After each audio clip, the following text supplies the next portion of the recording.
Selamat datang semuanya yang sedang bermain di warung Bude Yanti. Sekarang kita akan kembali lagi diperlihatkan dengan Xiao Yan yang pada saat ini bergegas pergi menuju ke arah gua keberuntungan. Lalu pada saat yang sama di sebuah gua tertentu di alam iblis keabadian kuno, saat ini ada sesosok tubuh terlihat berdiri di dalamnya memegang slip kehidupan yang terbelah menjadi di dua. Tubuhnya terlihat sedikit gemetar dengan ketidakpercayaan dan sosok tersebut bergumam bagaimana mungkin dirinya bisa mati. Bersamaan dengan sosok tersebut yang tertegun, tiba-tiba sebuah suara terdengar dari kejauhan ketika bertanya apa yang sedang dilakukan oleh Ning Yao. Sosok yang terkejut ini adalah sosok Ning Yao yang memiliki ekspresi murung. Dirinya selanjutnya segera memasukkan kembali slip batu giok kehidupan yang rusak dan segera menggelengkan kepalanya. Ning Yao pun lanjut berkata bahwa dirinya sedang tidak melakukan apapun. Si pria pun segera berkata dengan suara yang dalam bahwa mereka pada saat ini harus bersiap karena mereka akan segera berangkat. Ning Yao pada saat ini terdiam karena Ning Yao benar-benar tidak bisa percaya bahwa hal ini adalah sebuah kebenaran. Ning Yao tentu saja tidak meragukan tentang kekuatan tempur yang dimiliki oleh Tian Xun. Oleh karena itu bagaimana mungkin dirinya bisa mati dengan begitu mudah. Dirinya benar-benar tidak menyangka bahwa seorang langkah ke-9 yang bermartabat akan berakhir dengan cara seperti ini. Terlebih lagi Tian Xun juga memiliki jantung biru yang tidak akan bisa dihancurkan dengan mudah. Jika begitu permasalahannya siapakah orang yang bisa melakukan hal tersebut? Ning Yao di dalam hatinya bergumam bahwa tidak peduli siapapun orang ini, Ning Yao pasti akan membalas dendam setelah dirinya keabadian dewa. Ning Yao mengepalkan tinjunya dan pada saat ini pria yang sebelumnya berbicara telah berada di samping Ning Yao. Sosoknya berkata bahwa tempat yang akan mereka tuju disebut dengan gerbang kuno. Tempat ini berbahaya, oleh karena itu mereka harus bersiap. Ning Yao sedikit terkejut karena mereka telah mendengar tentang gerbang kuno sejak mereka sampai di alam ini. Mereka juga telah mencoba yang terbaik untuk merebut token iblis keabadian kuno agar bisa pergi ke gerbang kuno. Dirinya tidak menyangka bahwa dirinya pada akhirnya akan pergi ke sana, tetapi meskipun begitu hati Ning Yao pada saat ini terasa berat karena dirinya benar-benar telah kehilangan Tian Xun. Ning Yao juga berpikir bahwa dengan mampu menghabisi Tian Xun, kekuatan dari orang ini juga tentu saja bukan kekuatan yang biasa-biasa saja. Ning Yao pada akhirnya memutuskan untuk lebih berhati-hati di masa depan dan Ning Yao akan mencari tahu keberadaan sosok yang menghabisi Tian Xun. Sementara itu kembali ke Xiao Yan yang pada akhirnya sampai di depan gua keberuntungan. Zonggu pada saat ini segera menjelaskan kepada Xiao Yan melalui transmisi jiwa. Zonggu berkata bahwa hal ini akan memakan sekitar 1000 poin kontribusi setiap kali mereka masuk. Namun mereka harus membayar minimal 10.000 poin kontribusi untuk bisa memasuki gua keberuntungan. Jika mereka belum keluar setelah biaya sewanya habis, maka mereka akan dikeluarkan secara paksa. Zonggu juga pada saat ini ingin tahu apakah senior pada saat ini akan mengizinkan Zonggu untuk memasukinya atau tidak.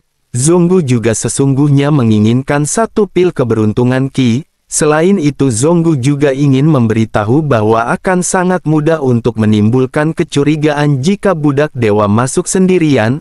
Hampir tidak ada kasus di mana budak dewa diizinkan memasuki gua keberuntungan. Xiao Yan pun sedikit mengangguk dan segera mengirimkan transmisi suara kepada Zonggu. Xiao Yan berkata karena kinerja Zonggu bagus, Xiao Yan akan memberinya 2 pil keberuntungan. Mendengar hal ini mata Zonggu tiba-tiba segera memancarkan aura yang berbinar-binar. Namun Zonggu dengan cepat menahannya dan berusaha untuk tidak menunjuk emosi apapun. Zonggu pada akhirnya kembali berkata dengan gembira bahwa jika begitu permasalahannya mereka akan langsung membayar 100.000 poin kontribusi. Jika tidak digunakan semuanya maka poin kontribusi ini akan dikembalikan pada saat itu juga. Xiao Yan pun hanya bisa mengangguk mendengar apa yang telah diatur oleh Zonggu. Begitu Zonggu selesai membayar 100.000 poin kontribusi, Zonggu pada saat ini segera berkata kepada Jin Dongming dan Long Biao. Zonggu menjelaskan agar mereka berdua menunggu di sini sejenak. Selanjutnya Zonggu menunjuk ke arah Xiao Yan dan berkata agar Xiao Yan ikut dengannya ke Gua Keberuntungan. Melihat hal ini, Long Biao menatap ke arah Xiao Yan dengan penuh keterkejutan. Hingga Xiao Yan dan Zonggu berjalan maju langsung ke pusaran warna-warni yang berada di hadapan mereka. Long Biao baru berbicara dengan sedikit ekspresi bingung. Long Biao bertanya, mungkinkah Zonggu Daozi ini benar-benar bermurah hati? Bagaimana mungkin Xiao Yan bisa diperlakukan dengan cara seperti ini? Jin Dongming pada saat ini mengabaikan Long Biao dan segera menemukan tempat terbuka untuk duduk bersila. Jin Dongming juga pada saat sebelumnya telah menyerahkan 8 pil keberuntungan khusus kepada Xiao Yan. Ada juga tablet batu yang terdapat di dalam kotak esensi yang juga diserahkan kepada Xiao Yan. Sementara itu begitu Zonggu dan Xiao Yan masuk dan mencapai Veron, Zonggu menjelaskan bahwa setelah masuk mereka dapat langsung menelan pil keberuntungan Qi. Apakah Tuan dapat memperoleh keberuntungan tergantung pada pencerahannya sendiri. Dirinya berharap Xiao Yan akan segera mendapatkan terobosan yang lancar. Xiao Yan pada saat ini mengangguk sebelum akhirnya Xiao Yan menatap ke arah pemandangan di depan Xiao Yan. Xiao Yan melihat ada sebuah pulau terpencil dengan lautan biru yang mengelilinginya.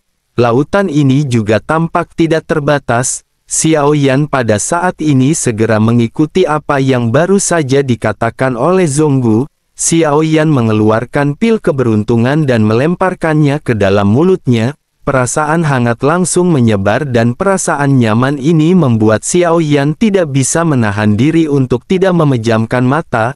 Angin laut di hadapannya juga menerpa wajah Xiao Yan dan benar-benar membuat Xiao Yan menjadi semakin rileks. Begitu Xiao Yan kembali membuka matanya, lautan telah surut dan tanah terlihat di depan mata Xiao Yan. Xiao Yan juga telah berada di puncak gunung dan menyaksikan tumbuh-tumbuhan yang pada saat ini mulai bermekaran. Xiao Yan seketika berpikir bahwa tampaknya ini seperti sebuah ilusi. Gunung dan lautan benar-benar bisa berubah dalam sekejap dan hal ini tidak mungkin bisa terjadi di dunianya nyata. Xiao Yan pun menghela nafas dan Xiao Yan memutuskan untuk melangkah maju dengan telapak kakinya. Xiao Yan merasakan adanya gerimis di langit yang berubah menjadi salju tidak lama setelah Xiao Yan bergegas. Xiao Yan pada saat ini melihat sekitar dan Xiao Yan telah melayang di atas sebuah suku. Salju lebat turun menghantam ke arah suku tersebut membuat mereka kedinginan. Xiao Yan memperhatikan kehidupan dari para manusia ini dan setelah waktu lama berjalan, banyak sosok-sosok mati tertimbun salju dan hanya tersisa beberapa sosok. Xiao Yan merasa sedikit kasihan dan Xiao Yan memutuskan untuk membantu mereka. Xiao Yan melonjakkan api ke langit mengakibatkan salju mencair. Perlahan-lahan kehidupan dari sosok-sosok ini juga tampak terselamatkan oleh apa yang dilakukan oleh Xiao Yan. Namun setelah lama waktu berjalan pada saat ini api terlihat membumbung memenuhi langit. Dalam waktu singkat energi panas pada saat ini menyebar membuat tanah benar-benar kering. Xiao Yan juga melihat banyak korban yang pada saat ini mati akibat suhu yang ekstrim. Xiao Yan pada saat ini mengerutkan kening dan bergumam, tampaknya hal ini tidak berbeda dengan salju sebelumnya. Xiao Yan segera memahami bahwa sepertinya Xiao Yan benar-benar tidak bisa mengambil tindakan. Xiao Yan pada saat ini segera menarik api masuk ke dalam tubuhnya dan suasana menjadi normal. Pada saat ini Xiao Yan tersadar dan mendapatkan pembelajaran dari apa yang baru saja terjadi. Xiao Yan pun bergumam, mungkinkah ini adalah aturan tetap dari dunia? Semua yang telah Xiao Yan lakukan hanyalah mengubah arah tetapi tidak mengubah akhir. Sebab dan akibat dari reinkarnasi akan terus berjalan tanpa bisa dihindari. Hidup dan mati memiliki takdirnya masing-masing dan takdir ini tidak dapat diubah. Xiao Yan menarik nafas dalam-dalam dan Xiao Yan bisa merasakan kembali adanya perasaan hangat yang tersapu melalui tubuhnya. Xiao Yan menunjukkan ekspresi dengan penuh pengertian setelah apa yang dialami oleh Xiao Yan. Bersamaan dengan hal tersebut Xiao Yan pun kembali ke puncak gunung dan pada saat ini Xiao Yan merasakan kekuatannya mengendur dan kehangatan di tubuhnya menghilang. Xiao Yan sekali lagi mengeluarkan pil keberuntungan khusus dan menelannya. Sesaat kemudian semuanya terasa kembali normal dan Xiao Yan membiarkan aliran waktu menghanyutkan Xiao Yan. Xiao Yan pada saat ini mengalami banyak kesedihan yang dialami oleh banyak manusia. Xiao Yan juga tersadar bahwa sesungguhnya seorang dewa sejati tidak akan mungkin mengambil tindakan dengan begitu mudah. Xiao Yan telah menyadari bahwa niat baiknya juga akan bisa menjadi bumerang bagi setiap orang. Setelah melalui perjalanan ini barulah Xiao Yan mengerti apa itu arti dari kehidupan. Sementara Xiao Yan diam-diam berpikir aura Xiao Yan juga pada saat ini diam-diam berubah. Xiao Yan pada saat ini bisa merasakan bahwa kekuatan keabadian benar-benar menyelimuti tubuh Xiao Yan. Langkah keenam seperti gemericik air dan Xiao Yan benar-benar melakukan penerobosan dengan tenang. Xiao Yan juga pada saat ini tidak melihat ke sekeliling. Xiao Yan menyadari bahwa terobosan dari setiap orang pasti akan memiliki hal yang berbeda-beda. Sekarang tugas penting bagi Xiao Yan adalah berusaha melihat makna sebenarnya yang terkandung di dalam hati Xiao Yan. Xiao Yan melihat kembali ke kehidupan yang tidak terhitung jumlahnya dalam waktu sekejap. Xiao Yan melihat banyak kelahiran, kematian dan pertempuran yang tidak terhitung jumlahnya. Di balik dari kehancuran akan ada kehidupan kembali dan begitulah siklus dari kehidupan. Begitu Xiao Yan memahami hal ini Xiao Yan juga bisa merasakan energi yang semakin kuat pada saat ini terus-menerus memasuki tubuh Xiao Yan. Aura Xiao Yan tiba-tiba benar-benar mencapai langkah keenam di tengah-tengah pencerahan ini. Bahkan aura Tan masih melangkah lebih jauh dan meskipun Xiao Yan pada saat ini tidak melakukan apapun inilah sesungguhnya yang dibutuhkan bagi seseorang di atas keabadian langkah kelima untuk meningkatkan kekuatannya. Sementara itu Zonggu juga telah memasukkan 2 pil yang baru saja diberikan oleh Xiao Yan. Sementara Xiao Yan menelan 4 pil dari 8 pil keberuntungan khusus di tangannya dan pada saat ini masih tersisa 4. Xiao Yan berniat untuk tinggal lebih lama dan melihat apakah Xiao Yan bisa terus memahami dan menerobos langkah ke-7 dalam satu gerakan. Sekarang klon dewa asli secara paksa dipromosikan menjadi bintang 8. Untungnya kekuatan Xiao Yan juga telah mencapai langkah ke-6. Jika tidak maka di masa depan Xiao Yan tidak akan berani mengendalikannya sesuka hati. Tetapi meskipun begitu Xiao Yan juga pada saat ini berpikir bahwa meskipun Xiao Yan telah menghabisi Tian Xun, Xiao Yan juga telah membayar harga yang mahal karena Xiao Yan kehilangan alam dewa keabadian. Xiao Yan pun bergumam bahwa Xiao Yan telah menembus langkah ke-6 dan dengan tambahan kekuatan dari klon dewa asli yang berada di bintang ke-8, Xiao Yan memiliki kekuatan untuk melawan langkah ke-9. Namun meskipun begitu masih sangat sulit bagi Xiao Yan untuk membunuh langkah ke-9. Jika harus berhadapan dengan langkah ke-8 Xiao Yan akan memiliki kemungkinan untuk bisa menghabisinya. Namun yang lebih penting pada saat ini adalah bagaimana cara Xiao Yan membentuk kembali alam dewa keabadian. Xiao Yan sedikit merenung karena hilangnya alam dewa keabadian ini masih merupakan kerugian besar bagi Xiao Yan. Tidak diragukan lagi metode ini sangat penting dan benar-benar telah menghilang. Di masa depan tentu saja musuh yang ditemui oleh Xiao Yan akan menjadi semakin kuat. Xiao Yan pada saat ini hanya bisa menghela nafas dan sementara Xiao Yan berpikir, kekuatan hisap segera datang dan segala sesuatu di depan Xiao Yan dengan cepat menghilang. Xiao Yan pada saat ini kembali ke Veron dan Xiao Yan kembali bertemu dengan Zonggu. Suara Zonggu pada saat ini segera kembali bergema di benak Xiao Yan ketika mulai berbicara.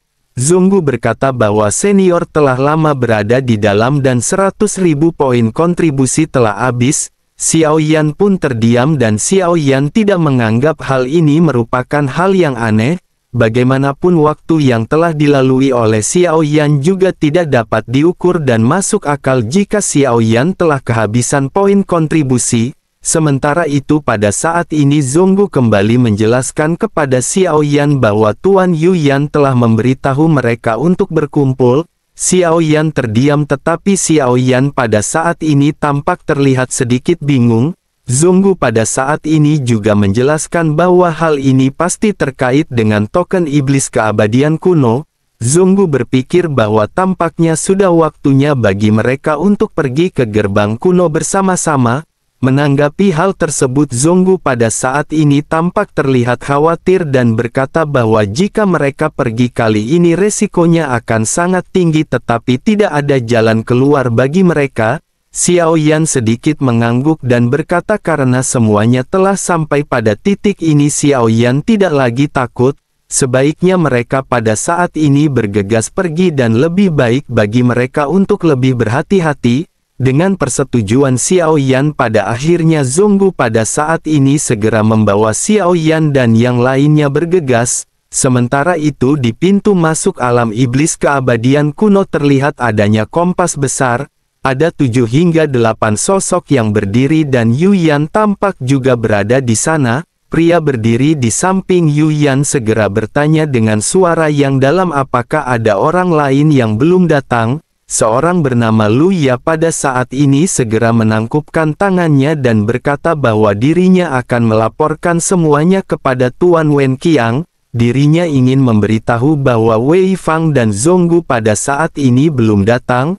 Wei Fang segera bertanya apakah sesungguhnya yang terjadi dengan Wen Qiang. Sosok bernama Lu Ya segera menjelaskan bahwa Wen Qiang telah datang ke tempat ini dari luar. Namun meskipun begitu dirinya berpikir seharusnya sosoknya akan segera datang. 3 sosok yang berada di atas kompas pada saat ini tampaknya dipimpin oleh Yu Yan. 2 sosok yang berada di belakangnya yang bernama Wei Fang dan Lu Ya pada saat ini tampak terlihat terdiam. Namun sesaat kemudian Wei Fang terus mengajukan pertanyaan ketika bertanya bagaimana dengan Zonggu. Bukankah dirinya juga telah menjadi terkenal akhir-akhir ini di alam iblis keabadian kuno? Hampir bersamaan dengan perkataannya yang selesai terlontar dirinya mendengar suara kilatan cahaya. Beberapa pelangi panjang seketika jatuh di atas kompas. Orang yang datang ini tidak lain dan tidak bukan adalah Zonggu yang memimpin Xiao Yan dan yang lainnya. Pada saat ini budak dewa yang dimiliki oleh Zonggu semuanya mengenakan topeng untuk menyembunyikan identitas mereka. Tentu saja hal ini diperintahkan oleh Xiao Yan karena mereka harus berjaga-jaga. Alasan utama Xiao Yan pergi ke sini juga adalah untuk mencari keberadaan dari Ning Yao yang masih menghilang. Begitu Xiao Yan melangkah ke kompas mata Xiao Yan juga pada saat ini melihat ke sekitar. Untungnya Xiao Yan telah berhati-hati karena Xiao Yan melihat adanya Ning Yao yang duduk bersila. Ning Yao hanya sedikit membuka matanya begitu sosok-sosok datang sebelum akhirnya kembali menutup matanya. Sementara itu Zonggu pada saat ini segera menangkupkan tangannya ke arah 3 sosok di hadapannya dengan penuh hormat. Zonggu berkata bahwa Zonggu mengucapkan salam kepada para tuan. Sosok yang bernama Lu Ya pada saat ini tersenyum dan memandang ke arah Zonggu. Sosoknya bergumam bahwa dirinya telah mendengar Zonggu Daozi telah merobohkan Jin Chang. Selain itu tampaknya pada saat ini Zonggu Daozi telah menerobos ke langkah 3 keabadian kaisar. Zonggu sedikit tersenyum dan mengangguk dan berkata bahwa dirinya benar-benar masih tidak bisa dibandingkan dengan para tuan. Peningkatan seperti ini adalah peningkatan yang sangat lazim dan sangat biasa. Mendengar hal tersebut pada saat ini sosok yang bernama Lu Ya kembali mulai berbicara. Sosoknya berkata bahwa selain itu dirinya mendengar bahwa di aula budak dewa Asura, budak dewa Zonggu tidak hanya mengalahkan Jin Chang tetapi juga menghabisi salah satu budak dewanya yang berada di langkah ke-9 keabadian kaisar. Dirinya tidak melihat pertempuran ini secara langsung dan dirinya benar-benar ingin berbincang-bincang dengan Zonggu Daozi. Mendengar hal ini Xiao Yan pada saat ini benar-benar merasa ketidakberdayaan. Jika orang-orang membicarakan permasalahan ini, Ning Yao pasti akan mengetahuinya dan semuanya menjadi semakin sulit. Sementara itu Zonggu pada saat ini berniat untuk mengakhiri perbincangan di antara mereka berdua. Zonggu berkata bahwa semua ini memang berkat budak dewa dari Zonggu yang memiliki kekuatan. Namun meskipun mereka menang tetapi budak dewanya telah menderita pukulan besar. Luya pada saat ini tertawa begitu dirinya mendengar apa yang dikatakan oleh Zonggu. Sementara itu Zonggu pada saat ini sesungguhnya tidak mengetahui niat Luya untuk membicarakan permasalahan ini. Dirinya juga tidak tahu apakah sosok Luya ini merupakan musuh atau bukan. Setidaknya pada saat ini tidak ada ancaman yang tersebar dari sosok Luya. Sementara itu Luya pada saat ini segera memerintahkan Zonggu untuk duduk di sebelah kiri. Namun karena masih ada banyak ruang pada saat ini Zonggu Daozi bisa bebas memilih tempat duduk. Zonggu pun segera mengangguk sementara Xiao Yan pada saat ini masih memeriksa aura di sekitar. Xiao Yan tidak bisa merasakan adanya niat membunuh apapun yang datang dari Ning Yao. Entah Ning Yao pada saat ini sedang menahan amarahnya ataukah Ning Yao tidak mengerti sama sekali bahwa sosok yang dibahas oleh mereka adalah Tian Xun. Xiao Yan juga pada saat ini tidak menyangka bahwa Ning Yao akan benar-benar muncul di atas kompas. Dengan kekuatan miliknya seharusnya Ning Yao dianggap sebagai yang terbaik di antara para budak dewa. Xiao Yan juga pada saat ini harus menyiapkan hal-hal yang diperlukan untuk berhadapan dengan Ning Yao. Untuk menangani Ning Yao, Xiao Yan masih perlu menyempurnakan beberapa pil pemecah racun Tianling. Namun sekarang semuanya berada di kompas yang sama dan tidak mungkin bagi Xiao Yan untuk melakukan pemurnian. Xiao Yan pada saat ini hanya bisa terdiam sambil terus-menerus memikirkan cara apa yang bisa dilakukan oleh Xiao Yan. Sementara itu setelah menunggu beberapa saat beberapa kilatan pelangi pada saat ini melintas di langit, sosok-sosok akhirnya segera mendarat di kompas dan begitu sosok ini muncul, momentum kuat pada saat ini menyebar, pria dengan armor berlapis baja berat tampak dipenuhi dengan doki yang terpancar di antara alisnya. Yang paling penting lagi adalah bahwa beberapa budak dewa di belakangnya memiliki kekuatan lebih lemah dari si pria. Sosok yang bernama Wen Qiang pada saat ini segera berkata bahwa dirinya ingin meminta maaf karena membuat mereka menunggu. Begitu selesai berbicara pada saat ini Wen Qiang melihat sekeliling dan langsung datang ke samping Zonggu. Sosoknya menatap ke arah Zonggu sebelum akhirnya menunjuk ke sisi lain. Dirinya memberikan isyarat agar Zonggu pergi ke sisi lain dan berkata sebaiknya dirinya pergi ke sana. Wen Qiang benar-benar tidak suka ada orang lain yang berada di sekitarnya. Saat ini mata semua orang seketika tertuju pada keduanya. Wen Qiang jelas merasa bahwa kekuatan Zonggu ini tidak bisa dibandingkan dengan Wen Qiang dan Zonggu terlihat mudah ditindas. Zonggu juga pada saat ini terlihat terkejut ketika melihat sosok Wen Qiang. Zonggu secara alami mengenali Wen Qiang, dirinya juga adalah seorang Daozi dan dirinya juga merupakan orang yang lebih kuat daripada Jin Chang. Orang ini juga suka menghasilkan poin kontribusi dari aula budak dewa Asura. Namun perbedaannya dengan Jin Chang adalah bahwa sosok Wen Qiang ini lebih menyukai pertempuran. Dirinya memahami dengan jelas cara bertarung. Pertempuran inilah yang akhirnya ingkatkan kekuatannya secara terus-menerus. Pikiran Zonggu pada saat ini berpacu karena sikap Zonggu pada saat ini akan menentukan statusnya di hati semua orang. Jika Zonggu tampak terlihat takut di hadapan Wen Qiang maka dirinya pasti akan berada di posisi terbawah di tim di antara semua orang. Oleh karena itu Zonggu pada saat ini tidak bisa membiarkan hal ini terjadi kepadanya. Sejauh yang diketahui oleh Zonggu kekuatan Wen Qiang juga mungkin berada di sekitar langkah 7 keabadian Kaisar. Dengan keberadaan Xiao Yan di belakangnya Zonggu tentu saja pada saat ini tidak perlu takut. Zonggu yang cerdas pada akhirnya segera bertanya kepada Wen Qiang apakah yang dimaksud oleh Wen Qiang dengan hal ini. Apakah dirinya ingin mencoba menyindir bahwa kompas yang disediakan oleh Tuan tidak cukup besar? Zonggu pada saat ini tidak langsung menyangsot Wen Qiang tetapi memperluas permasalahan. Zonggu dengan sengaja menyeret orang-orang kuat yang menyediakan tempat di sekitar. Yuyan juga pada saat ini tersenyum mendengar apa yang baru saja dikatakan oleh Zonggu. Dirinya menatap ke arah Zonggu dengan matanya yang indah dengan sedikit apresiasi. Sementara itu Wen Qiang pada saat ini tentu tahu apa yang sedang dimainkan oleh Zonggu. Sosoknya pada akhir segera berkata bahwa Zonggu bisa duduk di sini. Namun dirinya pada saat ini benar-benar sangat penasaran dengan suatu hal. Dirinya ingin tahu apakah Zonggu benar-benar berani pergi ke gerbang kuno meskipun kekuatannya hanya berada di langkah ketiga. Zonggu sedikit tersenyum dan menampilkan ekspresi yang tampak bingung. Sambil melihat ke sekeliling Zonggu bertanya apakah Zonggu terlihat takut mati. Zonggu lanjut menatap ke arah Wen Qiang tanpa adanya rasa takut sama sekali di matanya. Wen Qiang juga seketika dikejutkan oleh jawaban dari Zonggu. Sosoknya pada saat ini tiba-tiba tersenyum tetapi meskipun begitu, matanya dipenuhi dengan cahaya dingin ketika dirinya kembali menatap ke arah Zonggu. Sosoknya lanjut berkata bahwa itu benar-benar bagus, itu adalah mentalitas yang harus dimiliki oleh seorang pria kuat.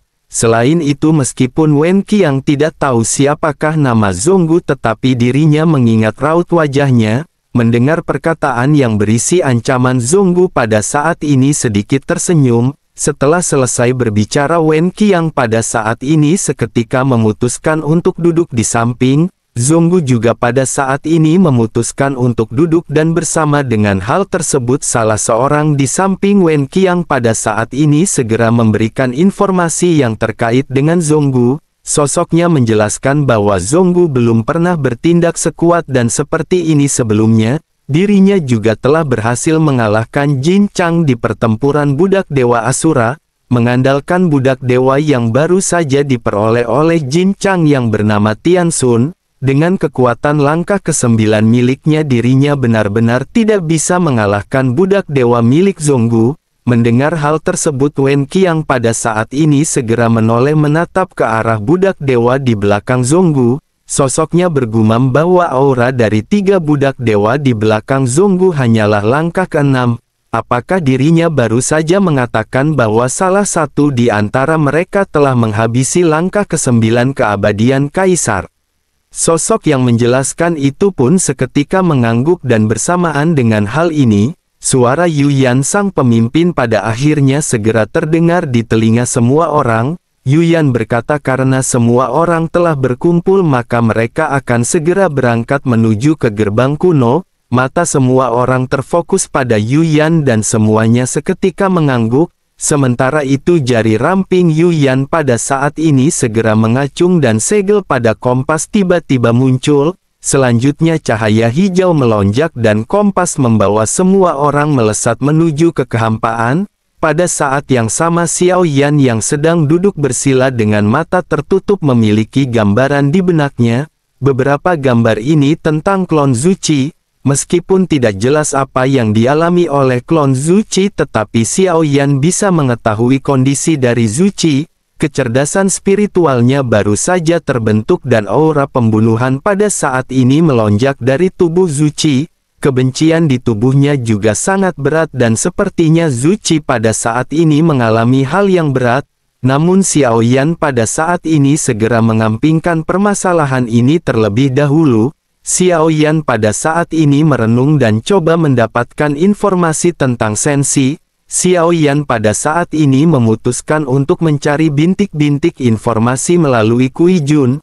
Perspeksi jiwa Xiao Yan yang tersembunyi di Kui Jun akan memungkinkan Xiao Yan untuk mendapatkan beberapa informasi. Setelah beberapa saat rangkaian informasi seketika memenuhi benak Xiao Yan, tubuh Xiao Yan bergetar dan Xiao Yan bergumam di dalam hatinya bahwa Rang Mulia Ratu telah menghilang, alam dewa kuno telah dikalahkan dan kehampaan Laut Barat telah sepenuhnya jatuh. Xiao Yan pada saat ini mengerutkan kening karena ingatan yang diterima oleh Xiao Yan ini sangat berbintik-bintik. Selain itu karena informasi ini terdapat di benak Kui Jun maka informasi ini juga tidak akan salah. Xiao Yan pada akhirnya menggertakkan giginya dan bagaimana mungkin situasi ini bisa terjadi dengan sedikit gemetar Xiao Yan pada saat ini menimbulkan banyak spekulasi, jika bahkan Yang Mulia Ratu dikalahkan maka situasi seluruh sensi tidak lagi bisa dibayangkan, jika begitu permasalahannya mungkinkah Xiao Yan pada saat ini harus kembali ke sensi? Namun dengan kekuatan Xiao Yan saat ini apa yang dapat Xiao Yan lakukan meskipun Xiao Yan bisa kembali ke sensi? Xiao Yan pada saat ini kembali menggertakkan giginya dan Xiao Yan lanjut bergumam bahwa dengan kecerdikan dari Yang Mulia Ratu, seharusnya Yang Mulia Ratu pasti memiliki rencana cadangan. Kekalahan ini mungkin saja memang benar terjadi tetapi Yang Mulia Ratu tidak mengeluarkan seluruh kekuatannya. Mungkin saja pada saat ini Yang Mulia Ratu mencoba yang terbaik untuk menunda Xiao Yan lebih lama. Xiao Yan pada akhirnya dengan cepat menenangkan dirinya karena Xiao Yan tahu bahwa tidak ada gunanya bagi Xiao Yan merasa cemas. Xiao Yan juga sadar bahwa Xiao Yan bahkan tidak memenuhi syarat untuk berpartisipasi dalam pertempuran seperti ini sebelum Xiao Yan menerobos ke keabadian dewa. Xiao Yan pun menghela nafas karena Xiao Yan telah memutuskan untuk percaya dengan semua rencana Yang Mulia Ratu. Oleh karena itu Xiao Yan yakin bahwa tidak akan ada kecelakaan selama Yang Mulia Ratu masih ada. Bersamaan dengan hal tersebut Xiao Yan pada saat ini kembali tersadar dan Xiao Yan bisa merasakan adanya niat membunuh yang dingin dan begitu ganas. Kekuatan spiritual Xiao Yan segera melesat mengunci sosok tersebut dan sosok ini tidak lain dan tidak bukan adalah Ning Yao. Tampaknya selama percakapan Ning Yao masih tidak bisa menyembunyikan perasaannya. Dirinya juga tampaknya sudah tahu bahwa orang yang menghabisi Tian Xun adalah salah satu dari 3 orang kelompok Xiao Yan. Karena mereka semua mengenakan topeng niat membunuh ini juga menyelimuti semua orang termasuk Zonggu. Namun niat membunuh ini berlangsung sesaat sebelum akhirnya kekuatannya segera kembali ditarik. Begitu dirinya mengetahui bahwa orang yang menghabisi Tian Xun sebenarnya berada di langkah ke-6 keabadian Kaisar, Ning Yao benar-benar semakin bingung dan tidak bisa menerima hal ini. Tidak hanya kekuatan orang ini berada di langkah ke-6 terlebih lagi dirinya benar-benar bisa menghancurkan jantung biru mereka. Begitu memikirkan hal ini Ning Yao pada akhirnya memutuskan untuk berhati-hati.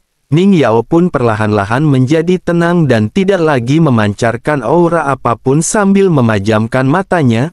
Sementara itu Xiao Yan pada saat ini tidak terlalu memperhatikan Ning Yao. Xiao Yan tahu bahwa Ning Yao tidak akan dengan mudah mengambil tindakan di bawah banyak orang kuat. Dirinya juga memiliki segel budak dewa di lehernya. Jika dirinya mengambil tindakan maka bukan suatu yang tidak mungkin bahwa Ning Yao akan menderita kerugian. Xiao Yan pun menghela nafas dan saat ini semua orang tampak terlihat duduk bersila. Tidak ada di antara mereka yang memulai perbincangan. Xiao Yan juga terus memejamkan matanya dan terus-menerus mengistirahatkan pikirannya. Seiring dengan berjalannya waktu dan kekuatan keabadian yang terus-menerus mengalir masuk, api di dalam tubuh Xiao Yan juga pada akhirnya mulai mendapatkan kembali vitalitasnya. Api ini juga terus-menerus diedarkan untuk menghilangkan racun sepenuhnya dari tubuh Xiao Yan. Ketika racun ini dikeluarkan Ning Yao yang sedang duduk bersilat di sisi lain tiba-tiba membuka matanya. Matanya pada saat ini langsung tertuju kepada Xiao Yan dengan tatapan tajam. Ini adalah racun miliknya dan dirinya secara alami tentu saja dapat merasakannya. Niat membunuh yang bahkan lebih kuat daripada sebelumnya pada saat ini kembali terpancar. Xiao Yan juga merasakan tatapan dari Ning Yao namun Xiao Yan pada saat ini masih tetap tidak membuka matanya. Xiao Yan pada saat ini tampaknya tidak tahu bahwa Ning Yao telah mengetahui identitas Xiao Yan yang merupakan pembunuh Tian Xun. Sementara itu Ning Yao bergumam di dalam hatinya bahwa ini adalah pil racun Luo Suo. Ini adalah racun yang dirinya berikan kepada Tian Xun pada saat itu. Racun ini terkandung di dalam tubuh sosok tersebut dan tampaknya Tian Xun telah menghabiskan seluruh kemampuannya untuk melawan orang ini. namun fluktuasi kekuatan yang terpancar dari orang ini hanyalah langkah ke-6 keabadian kaisar. Mungkinkah dirinya telah menyembunyikan kekuatannya? Ning Yao pada saat ini membuat analisis di dalam pikirannya karena dengan sosok ini berhasil menghabisi Tian Xun, kekuatannya sendiri jelas bukan hanya berada di langkah ke-6 keabadian kaisar, terlebih lagi dengan mampu menghancurkan jantung biru. Kekuatan orang ini tentu saja sangat aneh. Ning Yao menarik nafas dingin dan dirinya teringat kemunculan Xiao Yan di kejauhan. Begitu dirinya merasakan auranya, dirinya pada saat ini merasakan adanya sedikit rasa familiar. Sambil terus berpikir, mata Ning Yao pada saat ini tiba-tiba melotot. Ning Yao bergumam bahwa jika ilusi sebelumnya salah, orang-orang yang ditemui olehnya di dalamnya pasti adalah orang-orang nyata. Dirinya telah bertemu dengan reinkarnasi yang mulia di dalam ilusi, dan mungkinkah Ning Yao pada saat ini tampak dipenuhi keraguan karena dirinya belum pernah menghadapi Xiao Yan secara langsung. Kekuatan jiwa Xiao Yan juga lebih unggul daripada Ning Yao. Dirinya pada saat ini sama sekali tidak bisa merasakan aura Xiao Yan secara akurat. Ning Yao juga merasakan adanya perasaan aneh dan akrab pada saat yang bersamaan. Namun Ning Yao pada saat ini bergumam, tetapi sekarang Sensi berada dalam kekacauan. Oleh karena itu bagaimana mungkin reinkarnasi yang mulia bisa datang ke tempat ini tanpa membawa jandanya?